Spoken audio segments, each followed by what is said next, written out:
তারপরে তুমি আচ্ছা এই নাও তুমি 100 টাকা কাজ মতন নিও যাও। ডাক্তার সাহেব এটা 10 টাকা। আচ্ছা তাহলে চোখও ঠিক আছে। হ্যাঁ তাহলে ওই যে খিড়কি ওন যে কাঁচা দাও। এই ডাক্তার সাহেব এটা কেমন কথা কই? তাহলে তোমার মাথাও ঠিক আছে, ব্রেনও ঠিক আছে। ঠিক আছে তাহলে তুমি আমার বলে আইলা কেমন করে সিঁড়িতে আইলা কেমন করে? দাইরা এরাইলেন। ও তাহলে তোমার ঠ্যাংও ঠিক আছে। দরজাটা গুছাইলা কেমন করে তুমি? দরজা গোছাইছি হাত দিয়ে। তাহলে তোমার হাত তো ঠিক আছে। আচ্ছা তোমার তাহলে মেডিকেল রুমটা একদম ওকে আছে। হ্যাঁ হ্যাঁ। তুমি এখন একদম সুস্থ। তোমার এখন কেন পাঠাইছে গেলাই? কেটে চেকআপ হয়ে গেল গা। হ্যাঁ তোমার অলরেডি একদম চেকআপ হয়ে গেছে গা।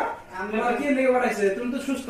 আমি চেকআপ করার ধরনই আলাদা। এম বাসে তাহলে ফ্রিতে চেকআপ করবি। ইয়ার স্যার কত ভালো করে তাই? ফ্রিতে তো ফ্রি ইয়ার স্যার কত করে ভালো। নেক্সট